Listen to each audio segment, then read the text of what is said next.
رومی، کونیا، 31 اکتوبر 1244۔ آج کا دن بڑا ہی مبارک ثابت ہوا۔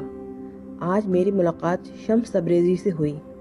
آج اکتوبر کی آخری تاریخ ہے۔ ہوا میں سخت کاٹ پیدا ہو گئی ہے جو موسم بہار کی رخصتی کا اعلان کر رہی ہے۔ آج نماز جمعہ میں مسجد میں تل دھرنے کو جگہ نہیں ہے۔ ایک عظیم مجمع سے خطاب کرتے ہوئے مجھے نہایت محتاط رہنا پڑتا ہے کہ درمیان میں کہیں کوئی بات بھول نہ جاؤں۔ لہٰذا میری کوشش ہوتی ہے کہ میں فرض کر لیتا ہوں کہ میں مجمع سے نہیں بلکہ صرف ایک شخص سے مخاطب ہوں۔ ہر ہفتے ہزاروں لوگ میرا خطبہ سننے کو آتے ہیں، لیکن میں نے کبھی اپنے ذہن پہ خوف مسلط نہیں ہونے دیا اور صرف یہ سمجھ کر باتیں کرتا رہتا ہوں کہ بس ایک ہی شخص کو سب کچھ کہہ رہا ہوں۔ جب میں اپنے فرائض ادا کر کے مسجد سے باہر آیا تو میں نے دیکھا کہ میرا گھوڑا میرا منتظر ہے۔ اس جانور کے ایال سنہری رنگ کے ہیں اور اس میں چھوٹی چھوٹی چاندی کی گھنٹیاں سجی ہوئی ہیں۔ اس کے ایک ایک قدم پر یہ گھنٹیاں بج اٹھتی ہیں اور میرا دل خوشی سے جھوم جاتا ہے، مگر راستہ لوگوں سے بھرا ہوا تھا اور میرے لیے تیزی سے گزرنا مشکل ہو گیا تھا۔ ایک مناسب رفتار سے ہم لوگ چل رہے تھے۔ راستے میں چھوٹی چھوٹی دکانیں اور رہائشی مکانات بنے ہوئے تھے۔ لوگوں کے آنے جانے کا تانتا بندھا ہوا تھا۔ چھوٹے بچے کھیلتے کودتے اور شور مچاتے اپنی دھن میں مگن تھے۔ بھکاری قدم قدم پر کشکول اٹھائے کھڑے تھے اور اپنے اپنے انداز میں صدائیں لگا رہے تھے۔ بیشتر افراد کی خواہش تھی کہ میں ان کے لیے دعا کروں۔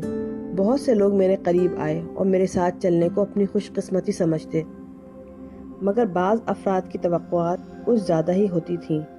وہ چاہتے تھے کہ ان کی پرانی بیماری کو میں آنے واحد میں ٹھیک کر دوں اور بھوت پریت کا سایہ بھگا دوں۔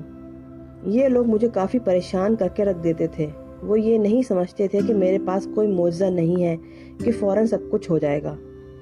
جیسے ہی ہم ایک موڑ پر مڑے اور چینی بنانے والوں کی سرائی کی طرف بڑھے، میں نے دیکھا کہ مجمع سے راستہ بناتا ہوا ایک معزز آدمی دیوانہ وار میری طرف بڑا چلا آ رہا ہے اور اس کی نگاہیں میرے چہرے پہ مستقل جمی ہوئی ہیں۔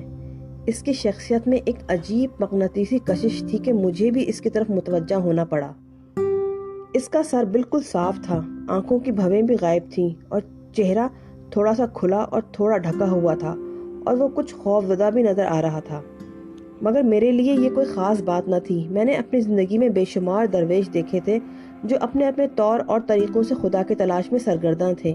بہت سے درویشوں نے تو اپنے بازوؤں پر نقوش کھدوا کر رکھے ہوئے تھے۔ ان کے ناک اور کانوں میں لونگ اور بالیاں بھی ہوا کرتی تھیں اور وہ عجیب و غریب حرکتیں کر کے لوگوں کو اپنی طرف متوجہ کرتے تھے۔ کوئی دراز زلفیں رکھتا تھا اور کوئی بالکل گنجا بن جاتا تھا۔ بعض قلندر اپنی زبان اور چھاتیاں بھی چھید لیا کرتے۔ چنانچہ جب میں نے اس درویش کو دیکھا تو میں اس کی ظاہری حالت پر متوجہ نہیں تھا، بلکہ جس انداز میں اس کی آنکھیں مجھے گھور رہی تھیں وہ مجھے متاثر کر گئیں۔ اس کی سیاہ چمکدار آنکھیں خنجر کی طرح میرے جسم میں چبھ رہی تھیں۔ وہ سڑک کے درمیان کھڑا ہوا تھا اور اس کے بازو یوں پھیلے ہوئے تھے جیسے وہ پورے مجمع کو رک جانے کا حکم دے رہا ہو۔ نہ صرف مجمع کو بلکہ وہ وقت کو بھی روکنے کی طاقت رکھتا تھا۔ میرے دل پر ایک ضرب لگی جیسے کوئی کشف یا الہام نازل ہو رہا ہو۔ میرا گھوڑا بھی گھبرا گیا اور اس کے منہ سے عجیب عجیب آوازیں نکلنے لگیں۔ نہ صرف مجمع کو بلکہ وہ وقت کو روکنے کی بھی طاقت رکھتا تھا۔ میرے دل پر ایک ضرب لگی جیسے کوئی کشف یا الہام نازل ہو رہا ہو۔ میرا گھوڑا بھی گھبرا گیا اور اس کے منہ سے عجیب عجیب آوازیں نکلنے لگیں۔ اس کا جسم ہچکولے کھانے لگا۔ میں نے اس کو قابو کرنے کی کوشش کی مگر اس کی شرارت دیکھ کر میں خود بھی خوفزدہ ہو گیا۔ درویش میرے گھوڑے کے پاس پہنچا جو کہ بری طرح لرز رہا تھا اور اس کے کان میں کوئی منتر پڑھ کے پھونکا۔ گھوڑے کی سانسیں تیز تیز چلنے لگیں، مگر پھر درویش نے اپنا ہاتھ اوپر اٹھایا اور گھوڑے کے نیچے بیٹھنے کا اشارہ کیا۔ گھوڑا ایک دم پرسکون نظر آنے لگا۔ مجمع میں سب لوگ متعجب تھے۔ ان میں سے کسی نے کہا، یہ تو کالا جادو لگتا ہے۔ مجمع سے صرف نظر کرتے ہوئے درویش نے اپنی نگاہیں دوبارہ میرے چہرے پہ گاڑ دیں۔ اے عظیم دانشور، مغرب اور مشرق تک جس کی شہرت پھیلی ہوئی ہے، میں نے بھی تمہاری عظمت کی داستانیں سنی ہیں۔ آج میں یہاں تم سے ایک سوال کرنے آیا ہوں، اگر اجازت ہو تو عرض کروں؟ ہاں اجازت ہے، بولو کیا پوچھنا چاہتے ہو؟ میں نے اپنے آپ پر قابو رکھتے ہوئے کہا۔ بہت خوشی ہوئی، آپ کی اجازت کا شکریہ، مگر بہتر یہ ہے کہ گھوڑے سے اتر کر میرے ساتھ بیٹھ جائیں۔ میں چند لمحوں تک کچھ نہ بول سکا۔ میرے ہمراہ جو لوگ تھے وہ بھی دم بخود کھڑے تھے۔ آج تک مجھے اس انداز میں کسی نے مخاطب نہیں کیا تھا۔ اس کی باتوں میں نہ جانے کیا جادو تھا کہ میں فوراً ہی گھوڑے سے نیچے اتر آیا، مگر درویش دوسری طرف منہ کر کے واپس جانے لگا۔ ارے کہاں جا رہے ہیں؟ میں نے لپک کر اسے پا لیا۔ آپ کوئی سوال پوچھنا چاہتے تھے، بتائیے وہ کیا سوال ہے؟ وہ اچانک رک گیا اور اس نے گھوم کر دیکھا۔ میں نے اس کے چہرے پہ پہلی بار مسکراہٹ دیکھی۔ ٹھیک ہے، اچھا یہ بتاؤ کہ تمہارے خیال میں کس کی عظمت زیادہ ہے، حضرت محمد صلی اللہ علیہ وآلہ وسلم کی یا صوفی بسطامی کی؟ یہ کس قسم کا عجیب و غریب سوال ہے؟ میں نے بے اختیار پوچھا۔ ان دونوں میں کیا مطابقت اور مسابقت ہے؟ ہمارے حضور صلی اللہ علیہ وآلہ وسلم آخری پیغمبر ہیں، جبکہ دوسرا مجذوب اور صوفی۔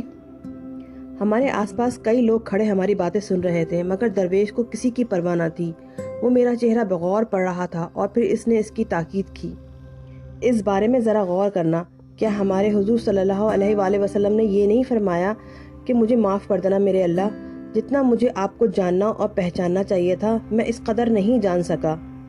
اور بسطامی رحمۃ اللہ علیہ فرماتے ہیں کہ مجھے ناز ہے کہ خدا ہر دم میرے قریب رہتا ہے۔ یعنی ایک مقدس ہستی کہتی ہے کہ خدا کے نزدیک ہے، جبکہ دوسرے بزرگ فرماتے ہیں کہ خدا ہر دم ان کے ساتھ ہے۔ تو پھر دونوں میں سے عظیم کون ہوا؟ میرا دل اچھل کر حلق میں آ گیا۔ یہ کوئی ناموضوع اور نامعقول سوال نہیں تھا۔ مجھے ایسا لگا جیسے کوئی پردہ میری نگاہوں کے سامنے سے اٹھ گیا ہو، اور جو کچھ میرے سامنے آیا وہ ایک معمہ ہے، نہ سمجھنے اور نہ سمجھانے کا۔ درویش کے ہونٹوں پر ایک خفیف سی مسکراہٹ آئی اور گزر گئی۔ میں نے جان لیا کہ وہ کوئی سودائی یا دیوانہ ہے۔ وہ بس سوالات کا مجموعہ تھا۔ ایک ایسا سوال اس کے دماغ میں پل رہا تھا جس کے بارے میں نے کبھی سوچا بھی نہیں تھا۔ میں کچھ جان رہا ہوں کہ آپ کیا سمجھانے کی کوشش کر رہے ہیں۔ میں نے اپنی زبان کی لرزش چھپانے کی بے حد کوشش کی۔ میں ذرا اچھی طرح ان دونوں بیانات کا جائزہ لے لوں تب کچھ عرض کروں گا۔ میں ہمتن گوش ہوں، درویش نے کہا۔ اللہ تعالیٰ کی محبت کا سمندر بے کرراں ہے، اور یہ انسان کی اپنی ہمت پر ہے کہ وہ اس میں سے جتنا چاہے لے لے، مگر ہم تو اتنا ہی لے سکتے ہیں جتنا ہمارا ظرف ہے۔ بعض لوگوں کے پاس بیرل ہوتے ہیں، بعض لوگوں کے پاس بالٹی، اور کچھ کے پاس آم سے پیالے۔ جو کچھ میں کہتا جا رہا تھا، میں دیکھ رہا تھا کہ وہ درویش کے چہرے پہ خوشگوار تاثرات آشکار ہوتے جا رہے تھے، اور وہ اسبات میں گردن ہلاتا جا رہا تھا۔ بسطامی رحمۃ اللہ علیہ کا حوصلہ ذرا کم ہے، اور ایک ہی گھونٹ میں ان کی پیاس بجھ گئی۔ وہ اتنا ہی پا کر خوشی سے پھولے نہیں سما رہے ہیں۔ یہ اچھی بات ہے کہ انہوں نے رحمانیت کو خود ہی دریافت کر لیا، مگر پھر بھی خدا اور انسان کے درمیان ایک فاصلہ باقی رہ گیا ہے، وحدت حاصل نہیں ہو سکی۔ اب اگر دوسری طرف یعنی حضور صلی اللہ علیہ وآلہ وسلم کی طرف دیکھا جائے تو خدا نے انہیں خود منتخب کیا ہے، اور ان کا ظرف کافی بلکہ بے انتہا بڑا ہے۔ یہی وجہ ہے کہ خدا نے قرآن مجید میں فرمایا، کیا ہم نے تمہیں کشادہ دل عطا نہیں کیا؟ یہ زیادہ سے زیادہ فراخ ہو سکتا ہے جتنا تم چاہو۔ یہ تو تمہاری پیاس پہ منحصر ہے کہ تم کتنا پانی اپنے برتن میں بھر سکتے ہو۔ اور پھر فرمایا، جتنا ہم جانتے ہیں اتنا تم خود اپنے آپ کو نہیں جانتے۔ بے شک حضور صلی اللہ علیہ وآلہ وسلم سے زیادہ اللہ تعالیٰ کے نزدیک کوئی نہیں ہو سکتا۔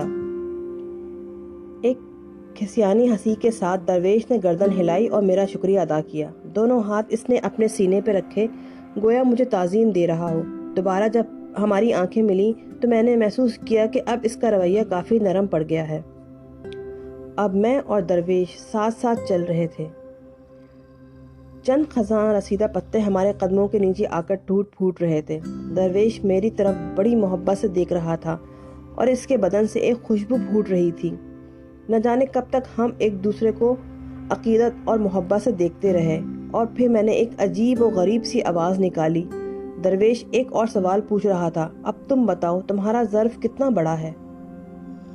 میرے پاس اس کا کوئی جواب نہ تھا۔ میں نے ایک قدم درویش کی طرف بڑھایا اور اس کی سیاہ آنکھوں میں جھانکا۔ اچانک میرا دل خوشی کے مارے جھوم اٹھا، گویا یہی میری زندگی کا خوشگوار ترین لمحہ تھا۔ میں جان گیا کہ درویش ہی وہ آدمی ہے جو میرے خوابوں میں ایک زمانے سے آتا رہا ہے۔ مجھے اپنا ساتھی مل گیا تھا، لیکن بجائے شادی مرگ کے میری حالت ایسی ہو گئی جیسے کسی نے میرا سارا خون ہی نچوڑ لیا ہو۔